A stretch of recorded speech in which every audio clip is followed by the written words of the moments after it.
So one thing I noticed is that narcissistic people will they will study you. They study everything about you because narcissistic people thrive in chaos. Narcissistic people love control. So they study everything about you. They study you because they're trying to see how to get a reaction from you, what triggers you, um, and what can they get from you.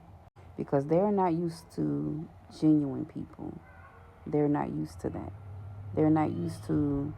A lot of the times, narcissistic people come from toxic backgrounds, chaotic backgrounds. So, you being a genuine person, being authentically yourself, bubbly, spirited, um, straightforward. You don't beat around the bush. What you say is what you say, and you standing on that. You're willing to learn, and you're genuine. I think I said genuine already. They're looking at it like it's a lick, or they're looking at it like, oh, that's fake.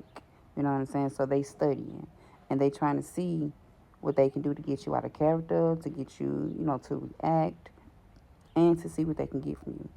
But see, what they don't realize is that a lot of the times, God and this universe send genuine people their way to show them you don't have to be like that, because this person here, even though they are genuine, even though they are straightforward, they still came from a toxic background like I did.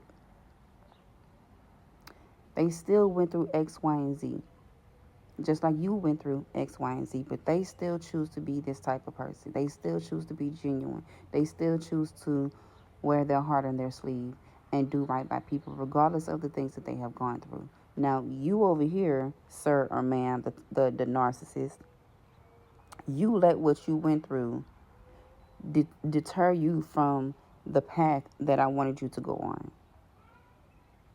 But instead of them seeing that genuine person, 9 times out of 10, the empath, instead of them seeing that genuine person as someone who is genuine and straightforward, and looking at it as a standpoint of the universe sent this person to me to help me with something, they deplete that person of their energy, of their light, of their gift, and they do everything they can and everything in their power to take that person down. And when I say everything they can, I'm talking about smear cam. I'm like, y'all know what narcissists do. They do everything they take. While that empath or that genuine person is constantly pouring into that toxic ass person, that narcissist is constantly taking and taking and taking and taking and taking. While the empath or the genuine person is constantly giving and giving and giving until they can't give no more. And when it's time for that empath or that genuine person to need, that narcissist is nowhere to be found. And by that time, that narcissist don't want to help with shit. Don't want to help with nothing. Not realizing, sir, ma'am, whenever you are in a position of need again, you're going to remember this person for how genuine they were and how quick they were so willing to give without wanting anything in return. And that is when the empath or that genuine person is building themselves back up, going through their moments of crying and isolation and healing from the damages that narcissistic toxic person has done to them.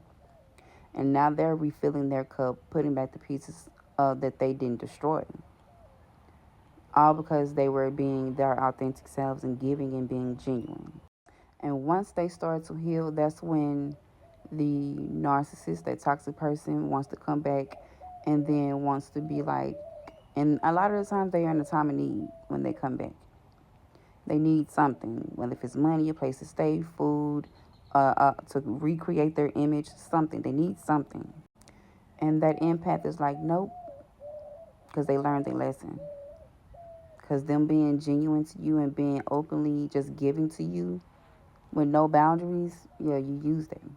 You use them. You played them. You used them. You abused them. And when it was their time in need for them to need help, you did not help them. You said fuck them and you threw them away. But now you coming back wanting help. Mm-mm. She had to she or he had to pick up the pieces by themselves. They had to pour back into their own cup by themselves. So if they can do it, you can too. And this is why I'm so adamant on not allowing people back into my life after you have done me dirty. Even if you went along with the smear campaigns and listened to what they were saying without coming to talk to me first, or even getting my side of the story, no, we don't have anything to talk about. We don't have anything to discuss. There are times when I did want to have a conversation, but then when it came down to me having to pick up that phone, I was just like, you know what? I don't need closure. I don't need no conversation because you did what you did and you did it because you wanted to. Yeah, I might have reacted. However, I reacted, and it was only because of what you did to me. Because ain't nobody gonna keep taking shit and not react. Some people they can, just walk away. Me, I have a really big heart. Um, and I want my heart like I was just, oh, I'm so glad I'm not that looking at that girl no more. But yeah, like they do that. They study you so they can get what they need from you, not realizing this universe sits you to them for a reason. And by the time they realize the reason why the universe sent you on their path to cross paths with them, it's too late because they've already beat you down mentally, emotionally, sometimes physically. They've taken everything they could from you. Did the smear campaign on your name, flipped the script because now once they lose you, now they realize, damn, that person was really a good person. Like I really fucked up, and they can't deal with that because they got to look at themselves now. They can't deal with that.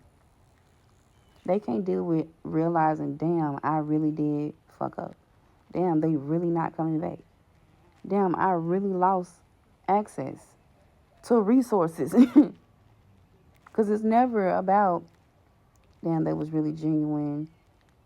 I need to make it right. No, it's always about what you can do for them, how you make them look, and how you make them feel. It's never about you. It's always about them. So if you are one of those people, please don't go back. See them for who they are and don't go back. Don't keep trying to pour into somebody's cup and they not pouring back into yours. Because I'm telling you, that shit is draining. And when you have to rebuild yourself, you're going to be doing it by yourself. You're going to be rebuilding yourself alone, which is the best thing for you. Because if you can get through it by yourself, you're going to realize that you don't need nobody. You don't need that validation. You don't need nobody to tell you what to do. You don't need nobody to tell you how to do things because you've already been through it. Your story and their story is going to be similar, but it's also going to be different.